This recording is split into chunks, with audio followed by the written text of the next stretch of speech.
તાલુકા મથક ઘોઘંબા ખાતે હોળીના તહેવાર અગાઉ હોળીમાં વપરાતા ધાણી, ચણા, ખજૂર, પાપડી, હોળીના હાર, ખારીસિંગ જેવી વસ્તુઓના ચીજ વેચાણ કરતા વેપારીઓએ પોતાની દુકાનો લગાડી દીધી છે અને દુકાનોની અંદર માલનો જથ્થો પણ નજરે પડી રહ્યો છે. વેપારીઓ રોડ ઉપર રોડની સાઈડમાં પોતાના મોટા મોટા મંડપ બાંધી અને ખજૂર, ધાણી, ચણા, પાપડી, ચોખાની પાપડી જેવી વસ્તુઓનું વેચાણ કરતા નજરે પડે છે. હોળીની અંદર આ બધી વસ્તુઓનો ખાસ ઉપયોગ અને વેચાણ થતું હોય છે. ત્યારે વેપારીની પ્રતિક્રિયા શું છે તે પણ જાણીશું. શું છે ભાઈ, ગ્રાહકી કેવી છે? ગ્રાહકી કશું છે નહીં, કારણ કે અમારા મકાઈના ભાવ વધારે છે. શું શું વેચો છો આ હોળીમાં? ધાણી, ચણા, ખજૂર, બરાબર, ખારીસિંગ. બરાબર. કેટલા દિવસ ગ્રાહકી ચાલે? ગ્રાહકી છેલ્લે 2 દિવસ ના થાય.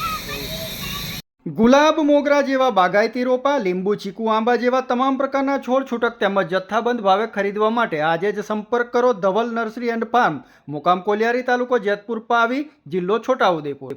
ઘોઘંબા તાલુકા મથકે આજકાલ હોળીના તહેવારો નજીક આવવા છતાં બજારની અંદર ગ્રાહકીમાં મંદી જોવા મળતા વેપારીઓ ચિંતાતુર જોવા મળી રહ્યા છે. દુકાનમાં લાખો રૂપિયાનો સામાન ભરી અને બેઠેલા વેપારીઓ નિરાશ થઈ રહ્યા છે. હોળીનો તહેવાર એટલે તે વેપારીઓ માટે આશાનું બહુ મોટું કિરણ હોય છે, પરંતુ અત્યારે હોળીનો તહેવાર નજીક હોવા છતાં આ છેલ્લું અઠવાડિયું છે ત્યારે વેપારીઓની આશા પ્રમાણે ગ્રાહકી બજારમાં ન નીકળતા વેપારીઓ ચિંતિત થયા છે અને બજારની અંદર અત્યારે મંદીનો માહોલ જોવા મળી રહ્યો છે.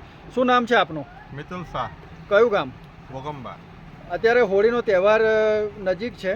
આજે 18 તારીખ થઈ, 24 તારીખે હોળી છે. તો કેવી છે ગ્રાહકી બજારમાં? આજથી 5 વર્ષ પહેલાં જ્યારે હોળી હતી ત્યારે 15 દિવસ અગાઉથી ગ્રાહકી ચાલુ થઈ જતી હતી, પરંતુ આજે લગભગ લાખો રૂપિયાનો માલ ભરવા જતાં 10,000 રૂપિયાનો ધંધો થતો નથી. એટલે હેરાન પરેશાન થઈ ગયા છે. અને એક બાજુ છૂટા પૈસાની અછત છે.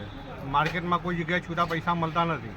લોકો ઘોઘંબા ગ્રામ્ય વિસ્તાર હોવાથી 10ના સિક્કા હજુ પણ લેતા નથી, જેથી માર્કેટમાં ચલણમાં પણ અત્યારે બહુ અછત પડી ગઈ છે. શું લાગી રહ્યું છે, હોળી પર જેમ નજીક આવે છે એમ ગ્રાહકી નીકળશે એવું લાગે છે? બિલકુલ અત્યારે તો અનુસાર બતાતો નથી. ચાલે તો છેલ્લા 2 દિવસ ચાલે કદાચ. અને એમાંય આ વખતે હોળીનો રવિવાર આવે છે અને હોળીના રવિવારે અહીં ઘોઘંબામાં હાટ ભરાય છે. એટલે બહારના વેપારીઓ આવીને કમાઈને જાય છે. અહીંના વેપારીઓ બિલકુલ તદ્દન નબળા બેસી રહેતા હોય છે.